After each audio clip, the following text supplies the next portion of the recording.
साल था 1897 का। ये वो समय था जब दुनिया बदल रही थी, लेकिन कुछ जगहें अब भी अपने पुराने रंग में रंगी हुई थी। वेस्ट वर्जीनिया के ग्रीनब्रायर काउंटी एक शांत जगह थी। यहाँ की वादियां और खेत एक अलग ही सुकून देते थे। फिर एक अजीब सी दहशत फैल गई।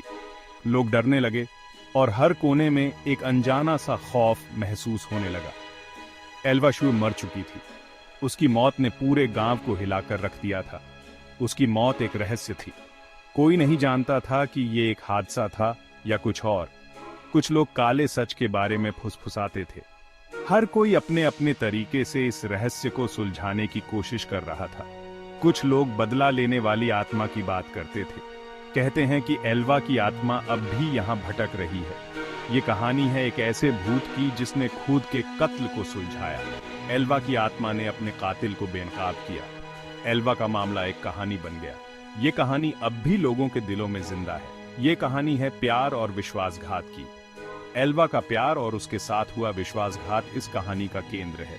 ये कहानी है एक माँ के प्यार की ताकत की। एल्वा की माँ ने अपनी बेटी के लिए न्याय की लड़ाई लड़ी, और ये कहानी है उन बेचैन आत्माओं की जो मौत के बाद भी इंसाफ चाहती है। तैयार हो जाइए, ये कहानी आपको सोचने पर मजबूर कर देगी। ये सिर्फ एक कहानी नहीं है, ये एक सच्चाई है जो समय के साथ धुंधली नहीं हुई। ये एक रहस्यमय सफर है, एक ऐसा सफर जो आपको अतीत की गलियों में ले जाएगा, जहां हर मॉडल पर एक नया रहस्य आपका इंतजार कर रहा है। एरास्मुस एडवर्ड शू एक खामोश आदमी था। वो ग्रीनब्रायर काउंटी में नया था। एल्वा जोना हीस्टर एक लोकल लड़की थी। वो अपनी खूबसूरती और दयालुता के लिए जानी जाती थी। वो एक अजीब जोड़ी थे। फिर भी उन्होंने 1896 के अक्टूबर में शादी कर ली। हम खुश थे शुरुआत में। उनकी खुशी ज्यादा दिन तक नहीं रही। एडवर्ड को गुस्सा बहुत आता था। वो अक्सर एल्वा से झगड़ते हुए दिखाई देता था। फिर 23 जनवरी 1897 को एक बहुत बुरा हुआ। एल्वा उनके घर में मृत पाई गई। पूरा गांव हैरान था। उसकी मौत नेचुरल कॉजेज से हुई, लेकिन कुछ तो गड़बड़ लग रही थी। 23 जनवरी की सुबह बर्फ चुपचाप गिर रही थी। गांव में हर तरफ सन्नाटा था, जैसे सब कुछ ठहर गया हो। एक छोटा लड़का एंडरसन जोन्स शू के घर जा रहा था। उसके कदमों की आवाज बर्फ पर हल्की सी गूंज रही थी। वो अपनी मां के लिए काम से जा रहा था। उसके हाथ में एक टोकरी थी जिसमें कुछ सामान था। उसने दरवाजा खटखटाया। कोई जवाब नहीं। उसने फिर से कोशिश की, लेकिन अभी भी कोई आवाज नहीं आई। उसने दरवाजे के हैंडल को घुमाया। दरवाजा खुला था, जैसे किसी ने उसे बंद करना भूल गया हो। वो अंदर चला गया। घर के अंदर घुसते ही उसे एक अजीब सी खामोशी महसूस हुई। घर में अजीब सी खामोशी थी। हर कोना जैसे किसी रहस्य को छुपा रहा था। मिसेस शुई, उसने धीमी आवाज में पुकारा। उसने आवाज लगाई। उसकी आवाज कांप रही थी। कोई जवाब नहीं आया। उसकी धड़कनें तेज हो गईं। वो सीढ़ियों की तरफ बढ़ा और उसे देख लिया। उसकी आंखें चौड़ी हो गईं। एल्वा सीढ़ियों के नीचे पड़ी थी। वो मर चुकी थी। उसकी हालत देखकर एंडरसन के होश उड़ा गए। लड़का अपने घर की तरफ भागा। उसका दिल जोर से धड़क रहा था। उसकी सांसें फूल रही थीं। एल्वा की मौत की खबर जंगल की आग की तरह पूरे गांव में फैल गई। हर कोई इस घटना से स्तब्ध था और चर्चाएं होने लगीं। एडवर्ड शू अजीब तरह से अलग थलग लग रहा था। वो भीड़ से दूर खड़ा था, जैसे कि उसे किसी से कोई मतलब नहीं था। वो अपनी मृत पत्नी के लिए खुलकर रोया नहीं। उसकी आंखों में आंसू नहीं थे और उसके चेहरे पर कोई भाव नहीं था। वो दुखी होने से ज्यादा परेशान लग रहा था। उसकी आंखों में एक अजीब सी बेचैनी थी, जैसे कि उसे कुछ छुपाना हो। वो घर में इधर उधर घूम रहा था। उसकी चाल में एक अजीब सी घबराहट थी, जैसे कि उसे कोई रास्ता नहीं मिल रहा हो। वो अपने हाथ मल रहा था। उसके हाथों की हरकतें उसकी बेचैनी को और भी स्पष्ट कर रही थीं। वो अपने आप से बुदबुदा रहा था। उसके शब्द अस्पष्ट थे, लेकिन उसकी आवाज में एक अजीब सी घबराहट थी। उसका व्यवहार परेशान करने वाला था। उसके हाव भाव और हरकतें सामान्य नहीं थीं, जैसे कि वो किसी गहरे तनाव में हो। ये लोग हमें अकेला क्यों नहीं छोड़ देते? हमें अपने दुख में अकेला रहने का हक है। डॉक्टर जॉर्ज डब्ल्यू कैनैप, जो कि वहां के डॉक्टर थे, आए। उन्होंने तुरंत एल्वा के शरीर की जांच शुरू की। उन्होंने एल्वा के शरीर की जांच की। वो हैरान थे। शरीर पर कोई स्पष्ट चोट के निशान नहीं थे। वो मौत का कारण नहीं बता पा रहे थे। उनकी उलझन उनके चेहरे पर साफ झलक रही थी। ये अजीब है। लोग आपस में फुसफुसा रहे थे, जैसे कि उन्हें कुछ शक हो। एडवर्ड ने एल्वा के शरीर को खुद तैयार करने की जिद की। उसने किसी और को पास भी नहीं आने दिया। उसने एक तकिए से उसका सर ऊपर करके रखा। उसने कहा कि एल्वा ऐसे ज्यादा आरामदायक दिखती है। उसने कहा कि वो ऐसे ज्यादा कंफर्टेबल दिखती है।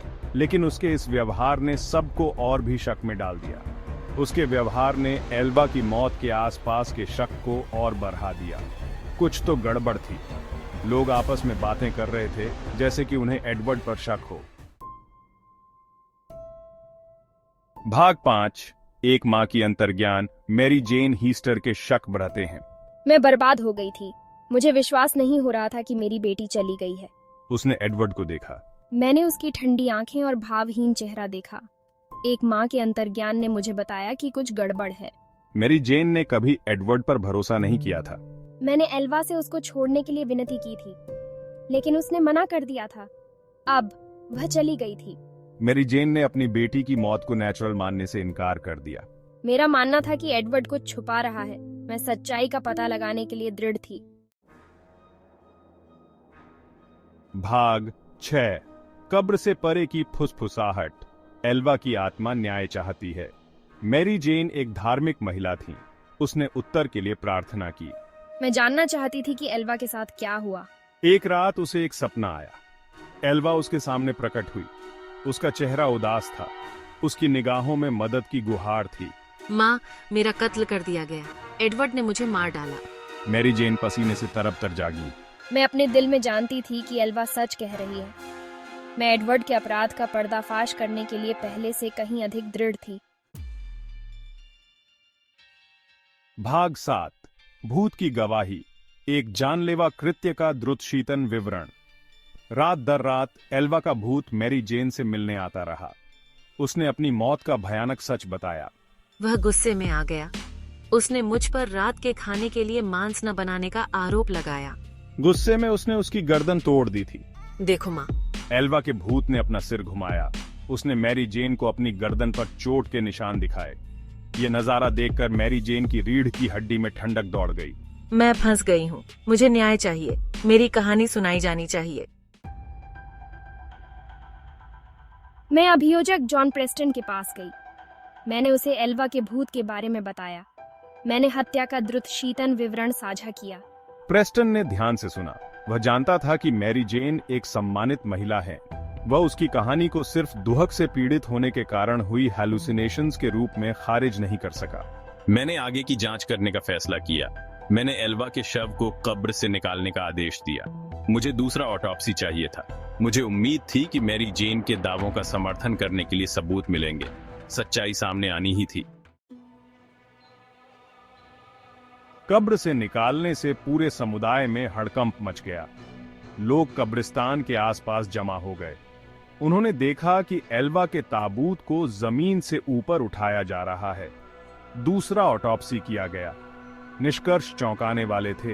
एल्वा की गर्दन टूटी हुई थी। गला घोंटने के संकेत थे। उसकी गर्दन पर लगे निशान मैरी जेन द्वारा दिए गए विवरण से मेल खाते थे। यह स्पष्ट था कि एल्वा की हत्या की गई थी। एडवर्ड शू को गिरफ्तार कर लिया गया। उस पर अपनी पत्नी की हत्या का आरोप लगाया गया था। उसके खिलाफ सबूत बहुत ज्यादा थे। मुकदमा बहुत बड़ी खबर बन गया था। लोग अदालत में आते रहे। वे भूत के बारे में गवाही सुनना चाहते थे। मैं गवाह के रूप में खड़ी हुई। मैंने अपने सपनों को याद किया। मैंने एल्वा के भूतिया दौरे का वर्णन किया। अदालत में सन्नाटा छा गया। उसकी कहानी ने सबको मंत्रमुग्ध कर दिया था। जूरी ने एडवर्ड शू को हत्या का दोषी पाया। उसे आजीवन कारावास की सजा सुनाई गई थी। एल्वा का मामला अनोखा था।